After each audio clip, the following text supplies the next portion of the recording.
Hi, my name is Dori Durbin. I'm a children's book coach, illustrator, podcaster, ghostwriter, and I publish books as well. And I want to talk to you, entrepreneurs who have thought about having a kids' book, or maybe those of you who have never thought of having a kids' book. This is for you the 5-step plan to create your own brand building children's book. So let's get started. What if I told you that your next marketing gold line is in the children's books section? Children's books are more than just toys. They are legacy building, brand building, powerful tools that you can have as a business owner and promote not only your business, but also the things that you stand for. The very content that you have created a business upon can all be encompassed in a children's book simply by kid sizing it. My name again is Dori Durbin. I'm a children's book illustrator, a coach, a ghostwriter, a publisher. I'm a podcast host of That's Good Parenting, which is a podcast for parents where experts share tips, tools, and tricks to make parents' lives less stressful. I can also help you not only illustrate your book, write and design it, but also publish it as well. Here are a few of my books in the corner: Little Cat and Dog's Birthday Bake, Little Cat Needs Space, and Little Cat Feels Left Out, all of which I started because I saw a need for kids to understand their emotions even better, and it's been a blast. But let's talk about you. First of all, what is kid sizing? Kid sizing is taking your complex content and making it bite-sized, reducing it down, simplifying it so that anyone can understand it. That doesn't mean reducing the value of what you're offering. It means making it so simple that it's clear, concise, and comprehensible to anyone. It's also making the content really fun and engaging to kids and adults of all ages. And we're really not trying to dumb it down. What we're trying to do is to make it so simple that the lessons are valid and clear. And that's what kid sizing does. So why would you want to consider a children's book? Well, there's actually so many values to children's books beyond what I mentioned previously, because children's books are read repeatedly. Think of your favorite book when you were growing up. How many times did you ask your parents to read and reread and reread? You love to hear those books and spend that time with your adult and hear the stories that you love so much. They also become heirlooms. Books are passed on from generation to generation. This isn't a once and done thing. Books are shared among families. They're shared to friends. They're shared in libraries. The list goes on and on. And books can also teach lessons. They can be fun, but we can learn something when it's done.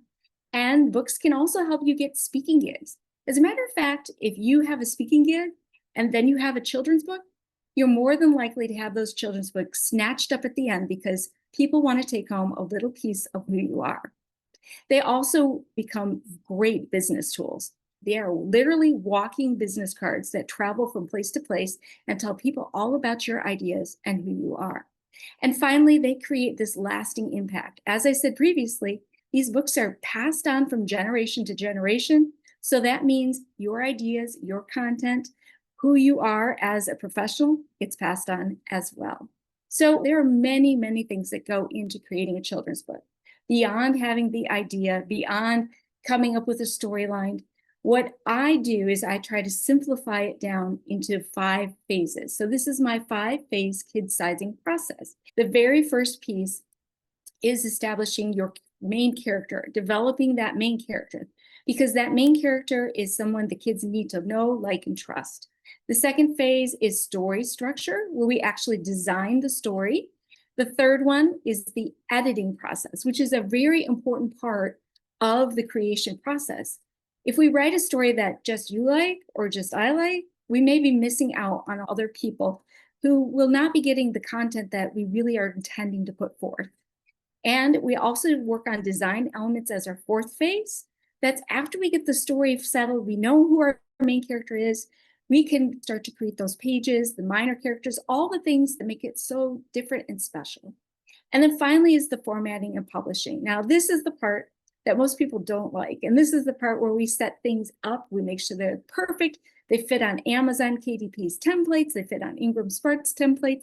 And you don't have to worry about it because that's done for you. So let me go back to phase 1. Phase one, the main character development. If you think of Mickey Mouse and Winnie the Pooh, the first things that come to your mind are these visual images, right? You think of this yellow bear, you realize that's not Mickey Mouse by any means, but you recognize these characters as being a specific way, and you understand their personalities. These are the characters that the stories are written around. So we start with those characters first and build the story around the characters. What does that do for you? Well, it makes it a lovable character, a realistic, believable character that kids can really see themselves in and trust that this character is there for them. This is their character. It allows us also to create not only one story, but the potential for many stories. Because if they loved Winnie the Pooh the first time, they probably love Winnie the Pooh the second time. So this becomes your main character of all your stories. And it's just really fun. Phase number 2 is story structure. This is where we start to figure out, okay, what does this story entail? So I usually tell my clients, think about your own clients that you serve. What are some of the problems that they face? What are some of the problems that they would have faced as a child that now they're dealing with later? Figure out what those problems are, and then we introduce your tips as far as how you would contend with that. So let's say they're having problems with sleep, they're awake at night. How do you help kids deal with insomnia? What are some of the things that you as a professional do to help them in order to sleep well again? We also show an emotional journey because honestly, we always want to cheer for the underdog, right? So if we have a child or a character who is undergoing some problems, we want for them to evolve over time and to figure out how to solve the problems with help, but ultimately by themselves. And then the last thing is we want there to be some sort of lasting skill or understanding. So maybe it's learning how to breathe, the box breathing, or maybe it's learning how to let go of some anxiety. By the end of the book, we've given those kids tools that not only they can use, but their parents can remind them of and help them through. That's how we build the story. Phase number 3, the editing process. Okay, I will edit your stuff, but let me say that for me, I love your story and I'm attached to your story. And it's so much better for me to send it to a professional editor who I love. So what we do is we edit, we revise, we edit, we revise in order to come up with a final piece that all of us agree this is awesome. Also, however, we bring in a pre-reader group. We bring in experts who have knowledge about kids, and we ask them to read the story as well and to give their opinion. They're honest and they tell us where we have some holes or where it's succeeding, and that's fabulous. The next phase is designing the minor characters, and we do this sometimes in tandem with phase 3. So phase 4 and 3 can overlap, but the minor characters are the ones who support that main character. So our minor characters are very important. We also determine our setting, our colors, the page layouts, the fonts, the covers, all of those beautiful elements that kids just love to spend time in. That happens in phase 4.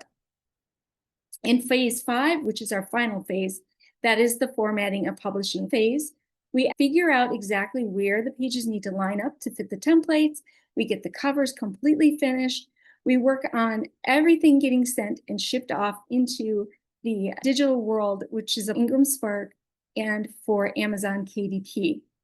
And that's when your book truly becomes a book. So let me talk a little bit about some real books and real clients. As a matter of fact, I have a client that I'm currently working with. We'll call Leona. Leona was one of my podcast guests. She had fabulous content.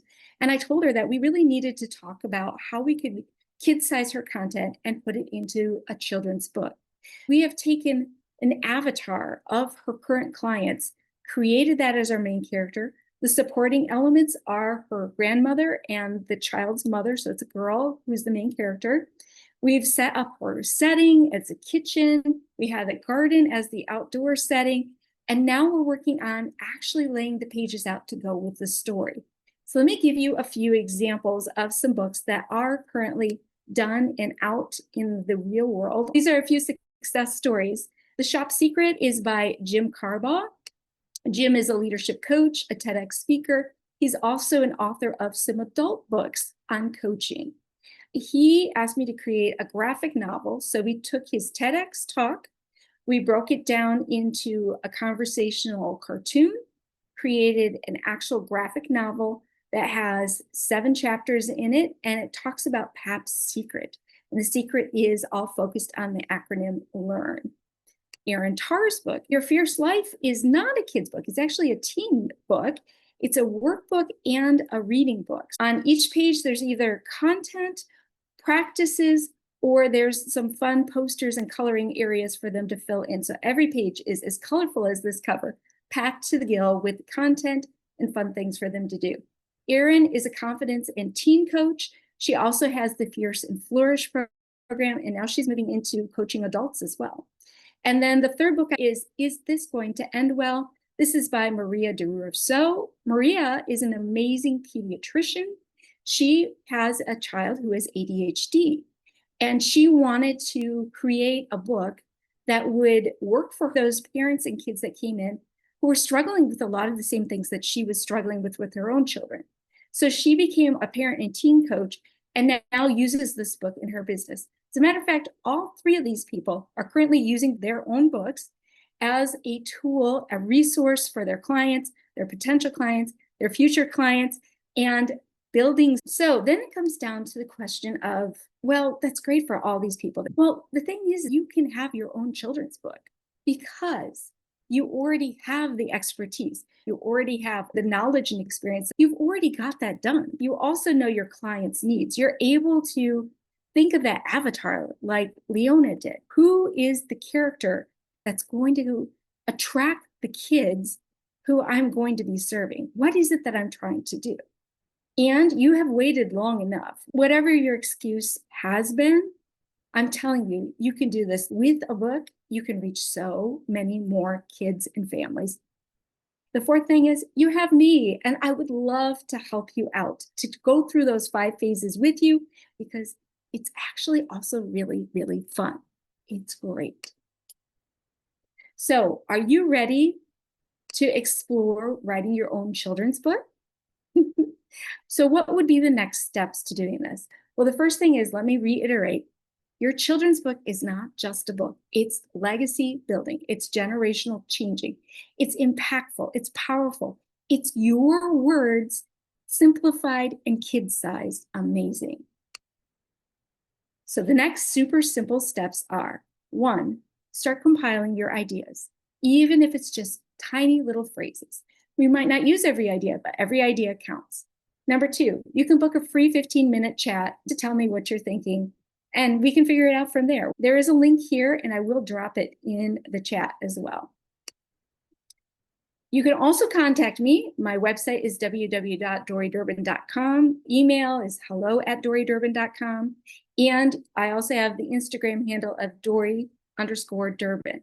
Now, let me also say that for those people who are a little bit further along, they have ideas already and they just need to figure out how this all looks. I do offer book mapping sessions as well. And a book mapping session starts you from your concept all the way through publishing. So you get a sense of the timeline, what's all involved, all of the pieces. What does this book actually look like to create? And it's 2 calls, 40 minutes, and then 20 minutes for the second call. Super easy, super quick. So let's let the next new children's book author be none other than you.